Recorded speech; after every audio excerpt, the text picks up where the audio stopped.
विद्यार्थ्यांनो, मी गझाला शेख आपल्या सर्वांचं पुन्हा एकदा आपल्या एस ए सायन्स अकॅडमीमध्ये स्वागत करीत आहे. आजच्या या व्हिडिओत आपण गुरुत्वाकर्षणाचा 6वा भाग पाहणार आहोत. माझा हा व्हिडिओ महाराष्ट्र स्टेट बोर्डच्या मराठी माध्यमाच्या वर्ग 10वीच्या विद्यार्थ्यांसाठी बनवण्यात आलेला आहे. व्हिडिओ सुरू करण्याच्या अगोदर विद्यार्थ्यांनो, पहिल्यांदा माझ्या चॅनलला सबस्क्राईब करून घ्या, लाईक करा आणि शेअर करा. काही अडचण असेल तर कमेंट करा, तुमच्या प्रत्येक कमेंटला उत्तर देण्यात येईल. व्हिडिओ सुरू होण्याच्या अगोदर विद्यार्थ्यांसाठी इन्स्ट्रक्शन, ती म्हणजे नोटबुक, पुस्तक, पेन सोबत घेऊन बसा. काही महत्त्वाच्या संकल्पना आजही मी तुम्हाला सांगणार आहे, ते तुम्हाला नोट करता याव्यात.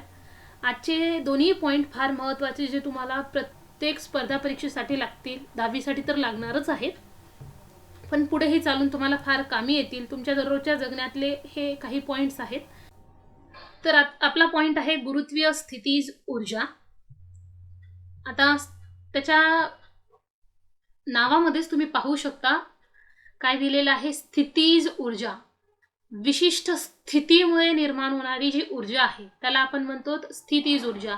आता तुम्हाला प्रश्न पडला असेल की ऊर्जा म्हणजे काय, तर ऊर्जा कार्य करण्याच्या दरास ऊर्जा असे म्हणतात. तुम्ही नोट करून घेऊ शकता, कार्य करण्याच्या दरास ऊर्जा असे म्हणतात.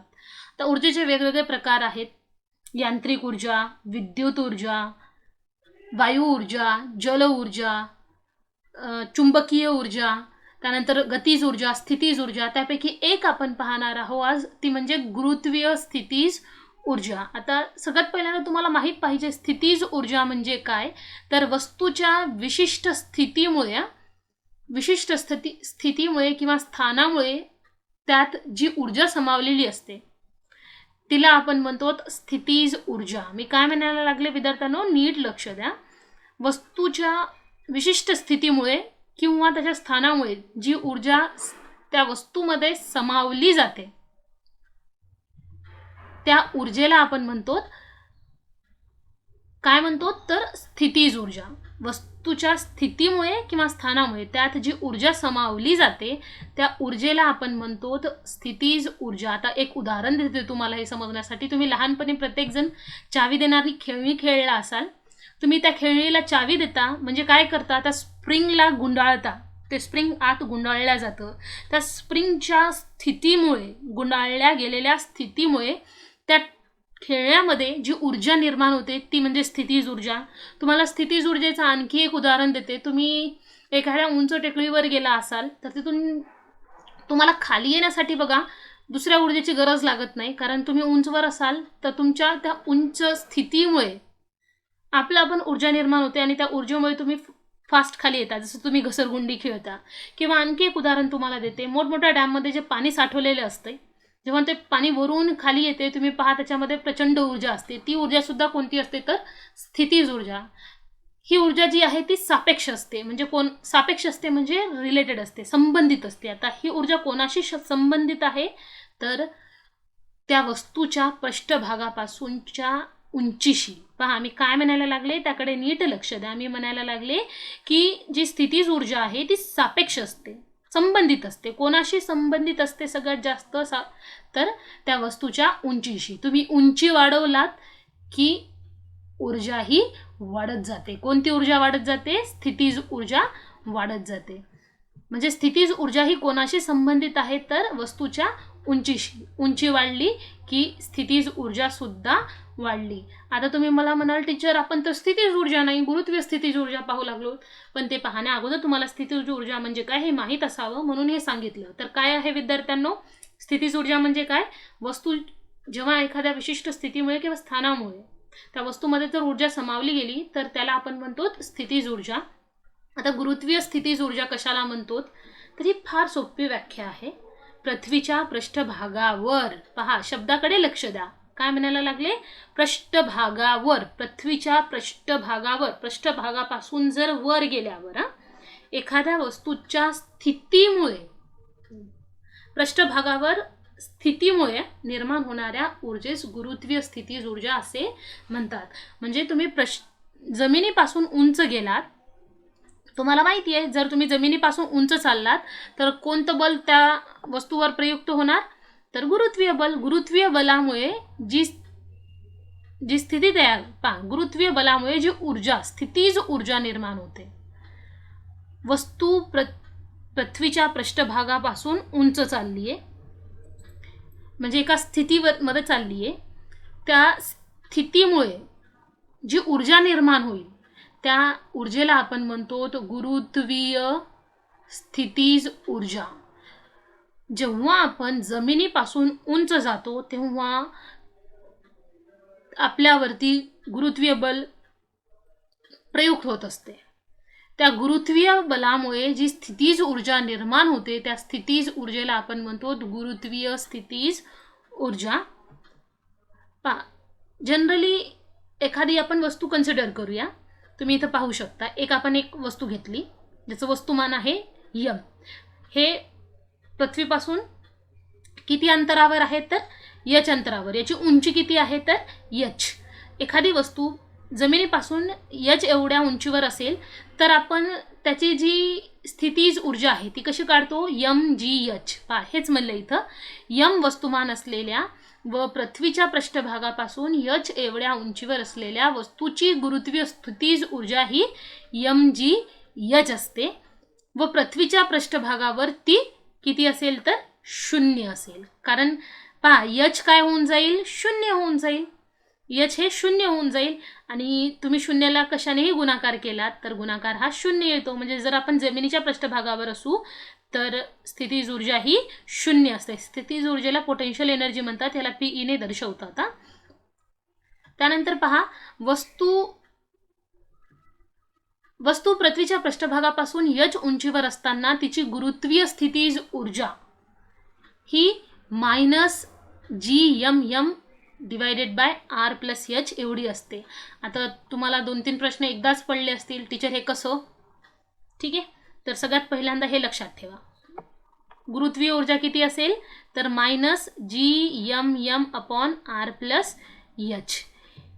वस्तू जर H उंची वर असेल तर त्याची स्थितीज ऊर्जा असते mgh. गुरुत्वीय नाही, फक्त स्थितीज ऊर्जा असेल mgh. पण जर आपल्याला त्याची गुरुत्वीय ऊर्जा काढायची असेल तर आपल्याला काय करावं लागेल, जीची किंमत इथं ठेवावी लागेल. जीचं सूत्र तुम्हाला माहिती आहे GM/R². ते ठेवून हे सूत्र मिळवण्यात आलेलं आहे GMM/R+H. यम तुम्हाला माहिती आहे पृथ्वीचं वस्तुमान, स्मॉल यम हे वस्तूचं वस्तुमान, R ही त्रिज्या आणि H ही त्या वस्तूची उंची आहे. H ही वस्तूची उंची आहे. चांगल्या पद्धतीने लक्षात ठेवा. आता हे म्हणजे मायनस आहे, हे मायनस कशासाठी आलं असेल तर तुम्ही लगेच सांगाल, टीचर आपण पृथ्वीपासून उंच चाललोत, पृथ्वीच्या पृष्ठभागापासून उंच चाललोत म्हणजे आपण गुरुत्वीय त्वरणास काय करायला लागलोत, विरोध करायला लागलोत. आणि विरोध करायला लागलो म्हणून इथं हा चिन्ह आला मायनस. येथे यम व आर हे अनुक्रमे पृथ्वीचे वस्तुमान व त्रिज्या आहेत आणि स्मॉल यम हे काय आहे तर वस्तुमान आहे. हे झालं गुरुत्वीय स्थितीज ऊर्जा. आय होप तुमच्या सगळ्यांना हे नीट समजलं असेल. समजलं नसेल तर व्हिडिओला स्लो पहा, म्हणजे तुम्हाला प्रत्येक कन्सेप्ट लक्षात येईल. तुम्हाला फक्त एवढं लक्षात ठेवायचं आहे की वस्तूच्या विशिष्ट स्थितीमुळे किंवा स्थानामुळे जी ऊर्जा त्या वस्तूमध्ये समावली जाते त्याला आपण म्हणतो त्याला आपण म्हणतो स्थितीज ऊर्जा. आणि वस्तू जेव्हा पृष्ठभागापासून उंच असते तेव्हा तिच्या स्थितीमुळे जी ऊर्जा निर्माण होते त्याला आपण म्हणतो गुरुत्वीय स्थितीज ऊर्जा. तर आपला पुढचा पॉइंट आहे आता मुक्तिवेग. आता मुक्तिवेग शिकवण्याच्या अगोदर तुम्हाला एक उदाहरण देते. मी जे बोलते ते तुम्ही इमॅजिन करा. तुम्ही एक 15 फुटाच्या भिंतीच्या मागे उभे आहात. तुम्हाला एक बॉल त्या 15 फूट भिंतीच्या वरून दुसऱ्या साईडला फेकायचं आहे. जर तुम्ही हळू फेकलात तर ते बॉल त्या भिंतीच्या पलीकडे जाणार का, नाही जाणार. मग तुम्हाला काय करावं लागेल की तुम्हाला त्या बॉलला त्या चेंडूला इतकं वेग द्यावं लागेल की तो आरामात त्या भिंतीच्या पलीकडे जाईल. ठीक आहे, तर तुमचं काम सक्सेस होईल. असंच पहा, जेव्हा एखादी वस्तू आपल्याला पृथ्वीच्या पृष्ठभागावरून म्हणजे पृथ्वीवरून जर वर पाठवायची असेल, पृथ्वीच्या गुरुत्वीय बलापासून मुक्त करायचं असेल, कारण तुम्हाला माहिती आहे, तुम्ही हे पाहिलात की एखादा चेंडू तुम्ही वर फेकलात की थोड्या वेळानंतर तो खाली येतो. जर तुम्हाला त्या चेंडूला खाली येऊ द्यायचंच नाही ठीक आहे, तुम्हाला चेंडूला पृथ्वीच्या वर फेकून टाकायचं असेल तर तुम्हाला काय करावं लागेल? आता तुम्हाला माहिती आहे पृथ्वीच्या पृष्ठभागावरती किती गुरुत्वीय बल आहे, तर 9.8 गुरुत्वीय त्वरण आहे तर 9.8 मीटर पर सेकंडचा स्क्वेअर आणि भरपूर असा गुरुत्वीय बल आहे. त्या चेंडूला तुम्हाला पृथ्वीवरील गुरुत्वीय बलापासून काय करावं लागेल? मुक्त करावं लागेल. आणि ते करण्यासाठी तुम्हाला त्या गुरुत्वीय बलापेक्षा जास्त ऊर्जा त्या चेंडूला द्यावी लागेल. म्हणजे काय होईल? तो चेंडू पृथ्वीच्या वर निघून जाईल आणि जो वेग तुम्ही त्या चेंडूला देणार आहात सुरुवातीलाच, म्हणजे ते पुन्हा परत खाली येऊ नये, त्या वेगास आपण म्हणतो मुक्तिवेग. आणि तेच म्हणायला लागलो पहा, मुक्तिवेग हा एक विशिष्ट आरंभ वेग आहे ज्या वेगाने वर फेकलेली वस्तू पृथ्वीच्या गुरुत्वीय आकर्षणावर मात करू शकेल व ती वस्तू परत पृथ्वीवर पडणार नाही. असा वेग ज्यामुळे गुरुत्वीय बल त्या वस्तूवरती काहीही परिणाम करणार नाही आणि वस्तू परत जमिनीवर येणारच नाही, अशा बलास, अशा विशिष्ट आरंभ वेगास आपण काय म्हणतो? मुक्तिवेग. आता पृथ्वीवरील जे मुक्तिवेग आहे ते आहे 11.2 किलोमीटर पर सेकंद. आता हे असं का आहे हे आपण पुढच्या म्हणजे पुढे पाहणार आहोत व्हिडिओमध्ये. आणि चंद्रावरील मुक्तिवेग आहे 2.37 किलोमीटर पर सेकंद. हे चांगल्या पद्धतीने लक्षात ठेवा, हे MCQ मध्ये विचारण्यात येतं. हे फार महत्त्वाचे पॉईंट आहेत. तर मुक्तिवेग काय आहे? वस्तूला दिलेला आरंभ वेग ज्यामुळे वस्तू पृथ्वीच्या गुरुत्वीय आकर्षणावर मात करेल व ती वस्तू परत पुन्हा खाली येणार नाही. यानंतर आपण पाहणार आहोत की मुक्तिवेगचं समीकरण कसं काढायचं. चला तर मग आपल्याला पाहायचं पृथ्वीवरील मुक्तिवेग. एखाद्या वस्तूला पृथ्वीच्या गुरुत्वीय बलापासून मुक्त करायचं असेल तर त्याला किती वेग द्यावं लागेल. यासाठी एक कोणतंही वस्तू गृहीत धरा ज्याचं वस्तुमान आहे m, याला आपण वर फेकायला लागलो, याला आपल्याला पृथ्वीच्या गुरुत्वीय बलापासून मुक्त करायचं. त्यामुळे याला जे वेग आपण देणार आहोत त्या वेगास आपण म्हणतो मुक्तिवेग आणि मुक्तिवेग आपण दाखवतो VSC याने. आता या वस्तूचं मुक्तिवेग काढण्यासाठी अगोदर आपल्याला या वस्तूला किती ऊर्जा लागणार आहे ते काढावं लागेल. आणि आपण सगळ्यात पहिल्यांदा या वस्तूची ऊर्जा, पृथ्वीवरील ऊर्जा काढून घेऊ. तुम्हाला माहिती आहे ऊर्जा काढण्यासाठी तुम्हाला स्थितीज ऊर्जा आणि गतीज ऊर्जा दोन्ही माहिती पाहिजेत. वस्तूची पृथ्वीवरील ऊर्जा काढूया पहिल्यांदा आपण.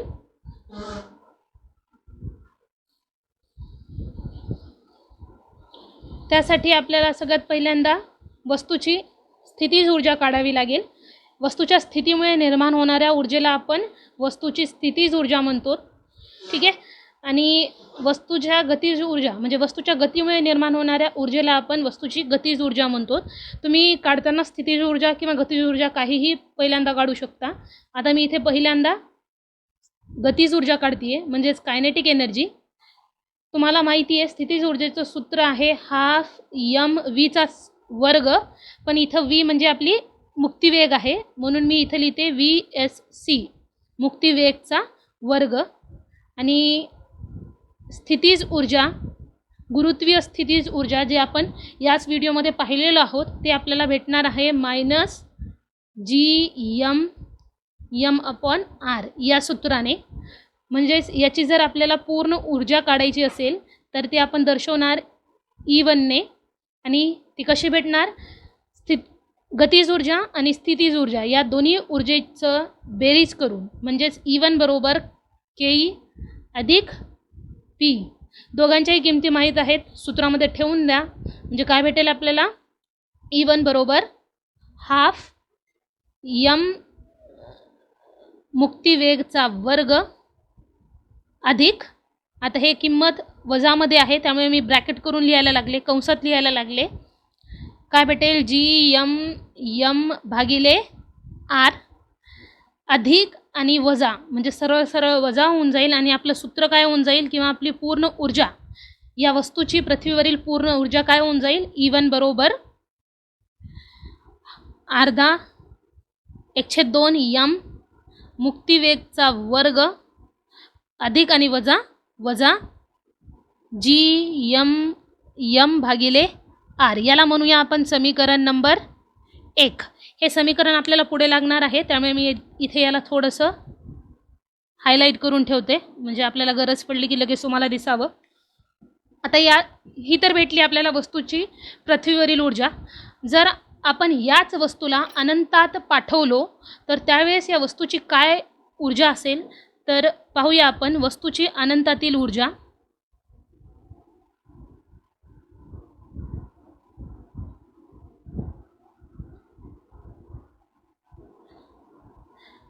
तसंच काढायचं आपल्याला. सगळ्यात पहिल्यांदा गतिज ऊर्जा काढा, त्यानंतर स्थितीज ऊर्जा काढा. आता वस्तू जेव्हा अनंतात असेल तेव्हा त्याचा जे वेग आहे ते 0 असेल, त्यामुळे जी त्याची गतिज ऊर्जा आहे म्हणजे वीची किंमत तर सरळ सरळ 0 होईल. आणि 0ला कशाने गुणाकार करा, गुणाकार हा 0 येतो. म्हणजे वस्तू जेव्हा अनंतात असेल तेव्हा त्याची जी गतिज ऊर्जा आहे ती 0 असेल. आणि त्याची जी स्थितीज ऊर्जा आहे ते आपण काढूया -Gm भागिले अंतर त्याचं होऊन जाईल अनंत म्हणजे इन्फिनिटी. आणि इन्फिनिटीनं कशालाही भागा, तुम्हाला माहिती आहे उत्तर येतं 0. आता याची जी पूर्ण ऊर्जा आहे म्हणजेच टोटल एनर्जी ही आपण दर्शवूया E2 ने. आणि तुम्हाला आतापर्यंत माहीतच झालं असेल की आपण कसं काढणार, तर गतिज ऊर्जा अधिक स्थितीज ऊर्जा.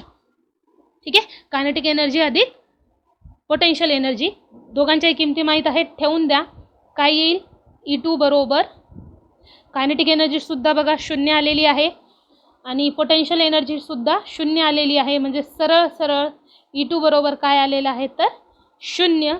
याला म्हणूया आपण समीकरण नंबर 2. हे समीकरणसुद्धा आपल्याला पुढे लागणार आहे, तर यालाही मी हायलाईट करून ठेवते. आता आपण वापरणार आहोत ऊर्जा अक्षय्यतेचा नियम. जर तुम्हाला ऊर्जा अक्षय्यतेचा नियम माहीत नसेल तर मला कमेंट करून सांगा. मी पुढच्या एखाद्या व्हिडिओमध्ये तुम्हाला पूर्णतः तो नियम समजावून सांगण्याचा प्रयत्न करेन. ऊर्जा अक्षय्यतेच्या नियमानुसार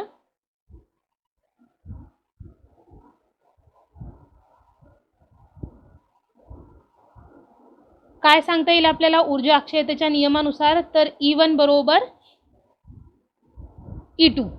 आता तुम्हाला बघा E1ची किंमत माहिती आहे आणि E2ची किंमत माहिती आहे. याला म्हणू आपण समीकरण नंबर 3. तर समीकरण 1, 2 आणि 3 वरून, ठीक आहे, समीकरण 1, 2 व 3 वरून आपल्याला काय लिहिता येईल, तर पहा E1ची किंमत ठेवून द्या. काय आली, 1/2 m मुक्तिवेगाचा वर्ग वजा Gm भागिले R बरोबर E2ची किंमत तर सरळ सरळ 0 आली. काय करा, हे वजाची जी पूर्ण टर्म आहे ती उजव्या बाजूला घेऊन जा. बाजू चेंज केल्यामुळे हे मायनसचं प्लस होऊन जाईल आणि आपल्याला भेटेल 1/2 m मुक्तिवेगचा वर्ग बरोबर मायनसचं प्लस झालं आणि काय भेटेल तर m अपॉन R. बघा m या बाजूला डाव्या बाजूला सुद्धा आहे आणि उजव्या बाजूला सुद्धा आहे, त्यामुळे m आणि m हे कॅन्सल होऊन जाईल, कटून जाईल. आता काय उरलं आपल्याकडे, हे 2 जे आहे इथे भागाकारात आहेत. या भागाकारातल्या 2ला आपण उजव्या बाजूला पाठवूया. जेव्हा भागाकारातले 2 उजव्या बाजूला जातील तर ते गुणाकारात येऊन जातील आणि आपलं समीकरण होऊन जाईल मुक्तिवेगाचा वर्ग बरोबर हे 2 भागाकारातले इकडे आलेत गुणाकारात 2 Gm, हे m तर कटून गेलं, भागिले R. आपल्याला पहा किंमत पाहिजे विद्यार्थ्यांनो फक्त मुक्तिवेगाची, वर्गाची नाही, मुक्तिवेगाच्या वर्गाची नाही. आता हे वर्ग काढण्यासाठी समोरच्या किमतीचा आपल्याला वर्गमूळ घ्यावं लागेल. तर आपण करून पाहूया. पहा म्हणजे आपलं सूत्र काय होऊन जाईल, मुक्तिवेग बरोबर, पहा मी हे वर्ग काढायला लागले त्यामुळे समोरच्या पूर्ण किमतीला मला कशात लिहावं लागेल, वर्गमुळामध्ये. म्हणजे मुक्तिवेग बरोबर वर्गमुळात 2 Gm भागिले R. याला म्हणूया आपण समीकरण नंबर 4. हे झालं मुक्तिवेगाचं एक सूत्र. ठीक आहे, आता काय करूया आपण, दुसरा सूत्रही पाहूया. आणखी एखादं सूत्र आहे का, तर हो, आणखी एखादं सूत्र आपल्याला काढता येतं.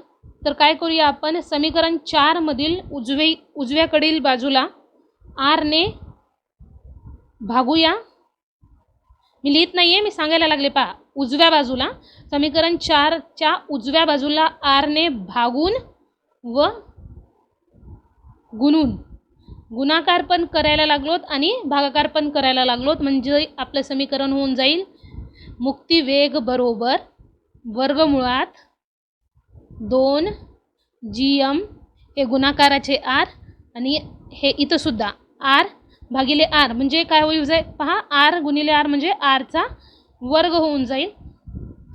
पण तुम्हाला माहिती आहे काय माहिती आहे, तर जी बरोबर gm भागिले आरचा वर्ग. बघा इथे जे gm भागिले आर वर्ग आहे याच्या ऐवजी आपण काय ठेवू शकतो, जी ठेवू शकतो. म्हणजे काय होऊन जाईल बघा, आपलं मुक्तिवेगाचं सूत्र मुक्तिवेग बरोबर वर्गमुळात 2gm भागिले आर वर्गाची किंमत झाली जी आणि हे उरलेलं आपलं आर. याला म्हणूया समीकरण नंबर 5. म्हणजे आपले दोन सूत्र कोणते झालेत मुक्तिवेगाचे, तर समीकरण 4 मधलं एक सूत्र आणि दुसरं म्हणजे समीकरण 5 मधलं.